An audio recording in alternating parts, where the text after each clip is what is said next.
السلام علیکم دوستوں، میں آپ کی ہوسٹ مریم شیخ آپ کو اپنے چینل اسٹار ہیلتھ میں خوش آمدید کہتی ہوں۔ آج ایک نئے ٹاپک کے ساتھ ہم دوبارہ ڈاکٹر صاحب کی کلینک میں حاضر ہوئے ہیں۔ السلام علیکم ڈاکٹر صاحب۔ جی وعلیکم السلام ورحمۃ اللہ، کیسی ہیں آپ؟ خیریت سے؟ الحمد للہ۔ ڈاکٹر صاحب، جیسے کہ لاسٹ ٹاپک تھا ہمارا ہارٹ برن کے حوالے سے، جی تو میں اسی سے ملتا جلتا ٹاپک لے کر آئی ہوں کہ وہ تو یہ کہ مطلب نارمل پیشنٹس کے اس میں کہا تھا، تو ہارٹ برن ان پریگننسی جو آج کا ٹاپک ہے وہ فیمیلس کے لحاظ سے اگر آپ کہہ لیں تو، کیونکہ پریگننسی میں جو ہے وہ فیمیلس کو اکثر اس طرح کی شکایت رہتی ہیں، تو اس کی کیا وجوہات ہوتی ہیں؟ آپ کچھ بتائیں گے مجھے؟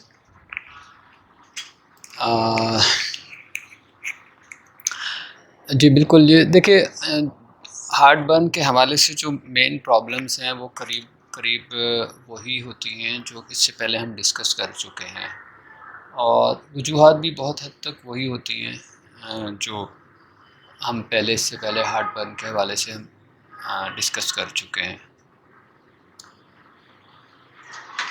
ہوتا یہ ہے کہ دوران حمل جو فزیکل چینجز آتی ہیں وہ قدرتی طور پر ایک قدرتی عمل ہے، وہ ساری چیزیں بات سمجھ میں آتی ہیں، لیکن اکثر خواتین اس بات سے نابلد ہوتی ہیں اور وہ پریشان ہوتی ہیں بیچاری کہ ایسا کیوں ہوتا ہے کہ ایک دم بد ہضمی کی کیفیت بڑھ جاتی ہے، جلن بڑھ جاتی ہے، کیا وجہ ہے اس کی؟ تو دیکھیے یہاں پر جو اسباب ہیں وہ نسبتاً مین سبب جو ہے وہ نسبتاً بالکل مختلف ہے بنسبت اس کے جو کہ ہم نارمل ہارٹ برن کی بات کرتے ہیں۔ وہ کیا؟ وہ اس طرح سے کہ ایک ہارمون جو ہمارے جسم میں ہوتا ہے خواتین میں، اس کا بڑا عمل دخل ہے، جس کو ہم پروجسٹرون کہتے ہیں، اور اس کو ہم پریگننسی ہارمون بھی کہتے ہیں۔ یہ ہارمون پریگننسی کے دوران جو ہے وہ فیمیل کی یوٹرس اور جو فیٹس ہوتا ہے دونوں کی گروتھ بھی کرتا ہے، اور یہی ایک لیڈنگ کلپریٹ بھی سمجھا جاتا ہے، یعنی سبب بھی سمجھا جاتا ہے ہارٹ برن کے ہونے کا۔ وجہ کیا ہے اس کی؟ ہوتا یہ ہے کہ پریگننسی کے دوران پروجسٹرون جو ہے وہ مسکولر ریلیکسر کے طور پہ کام کرتا ہے، یعنی مسلس کو ریلیکس کر دیتا ہے۔ تو بالکل وہی بات جو ہم نے ہارٹ برن یا ایسڈ ریفلیکسس کے حوالے سے ڈسکس کی تھی کہ جو کارڈیک اسفنکٹرز جو ہیں وہ کسی وجہ سے لوز ہو جاتے ہیں، تو پریگننسی میں اس کی وجہ جو ہے پروجسٹرون ہوتا ہے، اور وہ ان کو مسلس کو لوز کر دیتا ہے۔ مسل کو لوز کرتا ہے، یہ اللہ پاک نے ایک نظام رکھا ہے، اگر مسلس کو لوز کرنے کی صلاحیت نہ ہو تو پریگننسی کے دوران جو ہے پھر جس طریقے سے یوٹیرس ایکسپینڈ ہوتا ہے وہ ایکسپینڈ نہ ہو، اور پھر جو ہے وہ فیٹس کا سائز نہیں بڑھ سکتا۔ تو یہ بھی اللہ تعالیٰ نے پروجسٹرون کے ذریعے ایک بہت ہی رحمت والا عمل رکھا ہے خواتین کے لیے۔ تو اس میں جو ایکسپینڈ ہونے کی صلاحیت ہے وہ بڑھ جاتی ہے، اور جب ایکسپینڈ ہونے کی صلاحیت بڑھتی ہے تو پھر جو یوٹرس کا پریشر ہے وہ اسٹمک کی طرف آتا ہے۔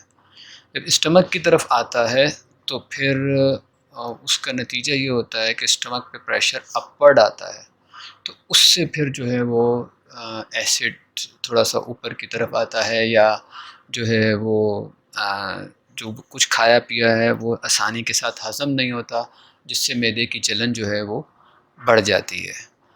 تو یہ جو مین سبب ہے اس کا وہ تو یہی ہے جو پریگننسی میں ہارٹ برن کا سبب بنتا ہے۔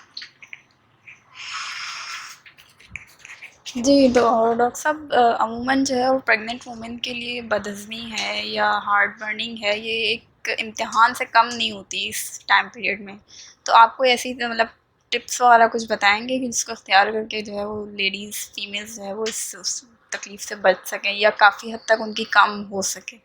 کیونکہ بچنا تو میرے خیال سے ناممکن ہی ہے، لیکن یہ کہ ایٹ لیسٹ کم ہو سکتی ہے۔ جی بالکل صحیح کہا آپ نے. دیکھیے یہ بات اپنی جگہ پر بالکل درست ہے کہ یہ ایک قدرتی عمل ہے اور قدرتی عمل سے آپ جو ہے وہ کنارہ کشی اختیار نہیں کر سکتے. البتہ آپ اس تکلیف جو ہے اس تکلیف کو یا اس بے چینی کو یا پریشانی کو کسی حد تک کم کر سکتے ہیں. تو ختم کرنے کا دعویٰ تو ہو ہی نہیں سکتا، سوال ہی پیدا نہیں ہوتا. دیکھیے اس کے لیے طریقہ یہ ہے کہ پہلی بات تو یہ ہے کہ پریگننسی کے دوران حتی الامکان کوشش یہ کرنی چاہیے کہ غذا جو ہے جتنی سادہ سے سادہ غذا استعمال کی جائے اتنی اچھے. مسالہ جات سے گریز کیا جائے، زیادہ تلی ہوئی چیزوں سے زیادہ جنک فوڈ جو ہے اس سے پرہیز کیا جائے. سادہ غذا آپ کو آسانی سے ہضم ہو جائے گی اور پھر اس کے جو ہضم ہونے کے بعد کی جو کیفیت ہے وہ بھی بہت آسان ہوگی، پہلی بات. دوسری بات یہ ہے کہ کھانا کھانے کے وقت کوشش یہ کرنی چاہیے خواتین کو کہ وہ حتی الامکان سیدھا بیٹھیں، جھک کے نہ بیٹھیں اور زیادہ جھک کے کھانا نہ کھائیں، اور کھانے کے بعد بھی تھوڑی دیر تک جو ہے وہ سیدھا بیٹھی رہیں. اور کوشش یہ ضرور کریں کہ کھانے کے بعد تھوڑا بہت چل لیا کریں، واک کر لیا کریں، یہ ضروری ہے.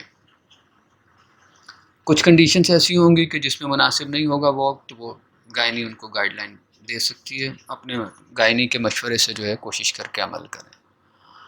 اس کے علاوہ اگر ایسڈ ریفلیکس کی شکایت زیادہ ہے تو پھر کوشش یہ کریں کہ یہ خواتین جو ہیں وہ تکیہ تھوڑا سا اونچا رکھ کے اور پھر سوئیں. جب بھی لیٹیں یا سوئیں تو پھر تکیہ ڈبل کر لیں یا اونچے تکیہ جو ہے، لیکن ہونا سافٹ چاہیے، ہارڈ نہیں ہونا چاہیے. اس کے علاوہ ایک اور حل بھی ہے کہ جو پلنگ ہے یا چارپائی ہے اس کے جو سرہانے والے پائے ہیں ان کے نیچے بلاک رکھ کے اس کو اونچا کیا جا سکتا ہے. تو اس سے جو آپ کا جو چیسٹ کا لیول ہے وہ اپ ہو جاتا ہے. تو پھر جو ریفلیکسز جو ہوتے ہیں وہ ان کا پریشر کم ہو جاتا ہے. اس طریقے سے جو ہے اس کو کم کر سکتے ہیں. اور اس طرح بھی کر سکتے ہیں کہ رات کا جو کھانا ہے وہ ایسی خواتین کو چاہیے کہ وہ کوشش یہ کریں کہ سونے سے 2 سے 3 گھنٹے پہلے کھانا کھا لیں، اور اس دوران جو 2-3 گھنٹے کا وقفہ ہے اس میں مزید کوئی چیز نہ کھائیں. البتہ دودھ ضرور پینا چاہیے ان کو اور وہ پی سکتی ہیں وہ، لیکن وہ بھی کوشش کریں کہ 1 گھنٹہ پہلے لے لیں. آپ کو یا آپ کے اہل و عیال میں سے کسی کو بھی اگر خدا نخواستہ اس مرض کی شکایت ہے تو ہماری ویڈیو کے نیچے دیے گئے کمنٹس باکس میں اپنی رائے کا اظہار کریں، یا اس کے ذریعے سے ڈاکٹر صاحب کا واٹس ایپ نمبر ہے اس کے ذریعے سے ڈاکٹر صاحب سے کانٹیکٹ کر کے ان سے میڈیسنس وغیرہ کے بارے میں معلومات حاصل کر سکتے ہیں. مجھے اجازت دیجیے، آج کے لیے اتنا ہی. اللہ حافظ.